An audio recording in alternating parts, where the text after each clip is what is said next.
வணக்கம். இன்றைய முக்கிய செய்திகள். தவேக தலைவர் விஜய் அவர்கள் வருகின்ற மே 7ஆம் தேதி தமிழக முதல்வராக பதவியேற்க திட்டமிட்டுள்ளார் என்று தகவல் வெளியாகியுள்ளது. மேலும் பதவியேற்பு விழா நேரு உள் விளையாட்டு அரங்கில் நடத்த முடிவு செய்யப்பட்டுள்ளதாகவும் தகவல் வெளியாகியுள்ளது. தவேகவானது தங்களது பெரும்பான்மையை நிரூபிக்க அதிமுகவுடன் பேச்சுவார்த்தையை தொடங்கியுள்ளனர் என்று தகவல் வெளியாகியுள்ளது. தமிழக வெற்றிக்கழக தலைவர் விஜய் அவர்கள் ஆட்சி அமைக்க அனைத்து கட்சிகளும் நிபந்தனையின்றி ஆதரவு அளிக்க வேண்டும் என்று தமிழக பாஜக அழைப்பு விடுத்துள்ளது என்று தகவல் வெளியாகியுள்ளது. தவேக தலைவர் விஜய் அவர்கள் திருச்சி கிழக்கு தொகுதியை ராஜினாமா செய்யும் பட்சத்தில் திமுக தலைவர் ஸ்டாலின் அவர்கள் போட்டியிட உள்ளதாக தகவல் வெளியாகியுள்ளது. மே மற்றும் ஜூன் மாதங்களில் இந்தியாவில் கடும் வெப்ப அலை வீசக்கூடும் என்று IMD எச்சரிக்கை விடுத்துள்ளது. தமிழகத்தில் இன்று நீலகிரி, கோவை மாவட்டத்தின் மலைப்பகுதிகள், தேனி, தென்காசி, திருநெல்வேலி மற்றும் கன்னியாகுமரி ஆகிய மாவட்டங்களில் ஒரு சில இடங்களில் கனமழை பெய்ய வாய்ப்புள்ளதாக வானிலை மையம் தகவல் தெரிவித்துள்ளது. தமிழ்நாட்டில் ஆட்சி அமைப்பது தொடர்பாக காங்கிரசிடம் ஆதரவு கோரினார் தவேக தலைவர் விஜய் அவர்கள் என்று KC வேணுகோபால் அவர்கள் தெரிவித்துள்ளார். தேர்தலில் வெற்றி பெற்றதற்கு வாழ்த்து தெரிவித்த பிரதமர் நரேந்திர மோடி அவர்கள் மற்றும் ராகுல் காந்தி அவர்களுக்கு தவேக தலைவர் விஜய் அவர்கள் நன்றி தெரிவித்துள்ளார். கோடை விடுமுறை மற்றும் வார இறுதி நாட்களை முன்னிட்டு சிறப்பு பேருந்துகள் இயக்கப்பட உள்ளதாக தெரிவிக்கப்பட்டுள்ளது. ஊட்டியில் மலர் கண்காட்சி நெருங்கிய நிலையில் ஊட்டி தாவரவியல் பூங்காவை தயார் செய்யும் பணிகள் தீவிரமாக நடைபெற்று வருகிறது. அசாமில் நடந்த தேர்தலில் வெற்றி பெற்றுள்ள பாஜக கட்சி 3வது முறையாக ஆட்சி அமைக்கிறது. தமிழகத்தில் புதிதாக அரசு பொறுப்பேற்க உள்ள நிலையில் தலைமை செயலாளர் மற்றும் DGP ஆகியோர் அதிகாரிகளுடன் ஆலோசனை நடத்தினர். தவேக 108 இடங்களை வென்றுள்ள நிலையில் இன்னும் 5 நாட்கள் கழித்து தேர்தல் நடந்திருந்தால் 150 இடங்களை வென்றிருப்போம் என்று தவேக நிர்வாகி நாஞ்சில் சம்பத் அவர்கள் தெரிவித்துள்ளார். பிரபல தயாரிப்பாளரும் நடிகர் ஜீவா அவர்களின் தந்தையுமான RP சௌத்ரி அவர்கள் காலமானார். உச்சநீதிமன்ற நீதிபதிகளின் எண்ணிக்கையை 38ஆக உயர்த்தும் பரிந்துரைக்கு ஒன்றிய அரசு ஒப்புதல் வழங்கியுள்ளது. தமிழக வெற்றிக் கழகத்தின் சட்டமன்ற குழு தலைவராக கட்சியின் தலைவர் விஜய் அவர்கள் ஒருமனதாக தேர்வு செய்யப்பட்டுள்ளார்.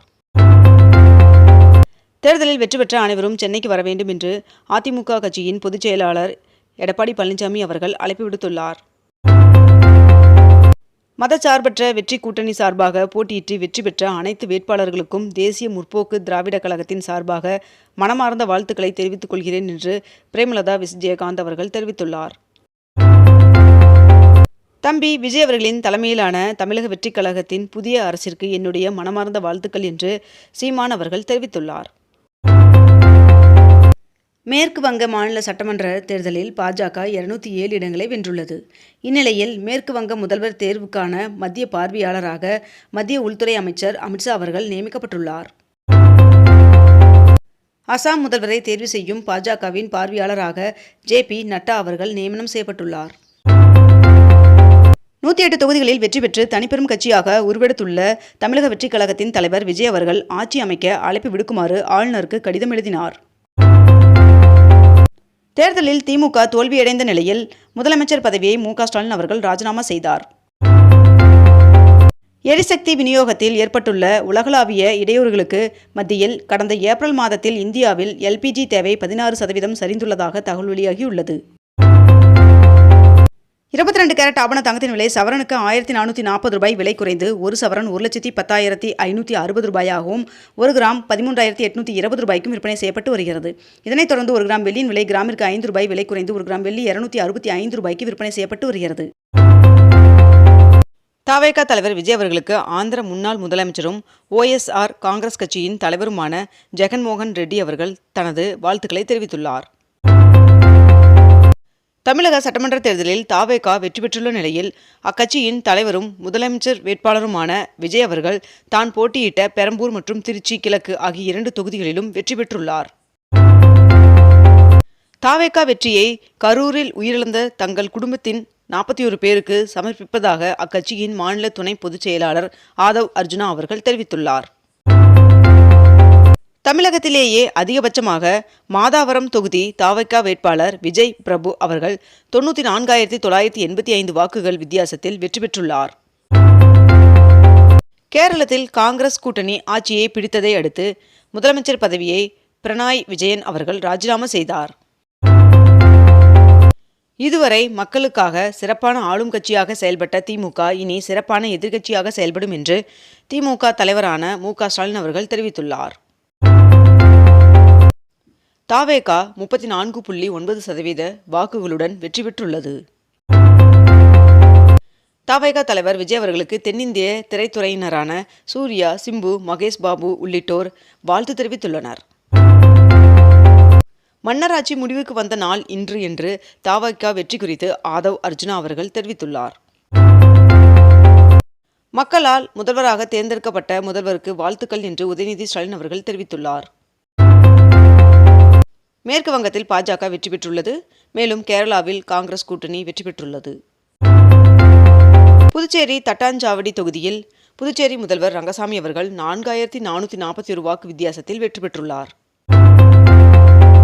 சேப்பாக்கம் திருவல்லிக்கேணி தொகுதியில் திமுக வேட்பாளர் உதயநிதி ஸ்டாலின் அவர்கள் வெற்றி பெற்றார். தமிழக சட்டமன்ற தேர்தலில் என்டிஏவை ஆதரித்த தமிழக வாக்காளருக்கு பிரதமர் நரேந்திர மோடி அவர்கள் நன்றி தெரிவித்துள்ளார். திருப்பதி ஏழுமலையான் சுவாமி கோவிலில் கோடை வெயிலில் இருந்து பக்தர்களை பாதுகாக்க பல்வேறு இடங்களில் நிழற்பந்தல் அமைக்கப்பட்டுள்ளது. மக்கள் தீர்ப்பை தலைவணங்கி ஏற்கிறோம் என்று திமுக தலைவரான மு.க. ஸ்டாலின் அவர்கள் தெரிவித்துள்ளார். பெரம்பூர் தொகுதியில் வெற்றி பெற்றுள்ள தவேக தலைவர் விஜய் அவர்களுக்கு தனது வெற்றி சான்றிதழை சென்னை லயோலா கல்லூரியில் பெற்றுக்கொண்டார். தமிழ்நாடு அரசியலில் பிரம்மாண்டமான அறிமுகத்தை பெற்றிருக்கும் தவேக தலைவர் விஜய் அவர்களுக்கு வாழ்த்துக்கள் என்று பாஜக மாநில முன்னாள் தலைவர் அண்ணாமலை அவர்கள் தெரிவித்துள்ளார். தவேக தலைவர் விஜய் அவர்களுக்கு நடிகர் ரஜினிகாந்த் அவர்கள் வாழ்த்து தெரிவித்துள்ளார். மதுரை கிழக்கு தொகுதியில் அமைச்சர் மூர்த்தி அவர்கள் தோல்வியடைந்துள்ளார். தவேக வேட்பாளர் கார்த்திகேயன் அவர்கள் 16,547 வாக்குகள் வித்தியாசத்தில் அமோக வெற்றி பெற்றுள்ளார். கோபியில் செங்கோட்டையன் அவர்கள் வெற்றி பெற்றுள்ளார். 13,000 வாக்குகள் வித்தியாசத்தில் வெற்றி பெற்றுள்ளார். தூத்துக்குடி தொகுதியில் அமைச்சர் கீதா ஜீவன் அவர்களை தோற்கடித்து தவேகவிற்கு முதல் வெற்றியை கொடுத்துள்ளார் நடிகர் ஸ்ரீநாத் அவர்கள். தவேக தலைமை அலுவலகம் அமைந்துள்ள பனையூர் பகுதியில் பலத்த போலீஸ் பாதுகாப்பு போடப்பட்டுள்ளது. திருப்பதி ஏழுமலையான் சுவாமி கோவிலில் பக்தர்களின் வருகை தொடர்ந்து அதிகரிப்பதால் சுவாமியை தரிசிக்க 16 மணி நேரம் ஆகிறது என்று தெரிவிக்கப்பட்டுள்ளது. ரயில்கள் தயாரிப்பில் 100வது வந்தே பாரத் ரயிலை தயாரித்து ரயில்வே துறை புதிய மைல்கல்லை எட்டியுள்ளது. இத்துடன் இன்றைய தலைப்புச் செய்திகள் நிறைவடைகின்றன. மேலும் இதுபோன்ற அண்மை தகவல்களை உடனுக்குடன் தெரிந்து கொள்ள அக்னிபூ சேனலை சப்ஸ்கிரைப் செய்து கொண்டு தொடர்ந்து இணைந்திருங்கள். நன்றி, வணக்கம்.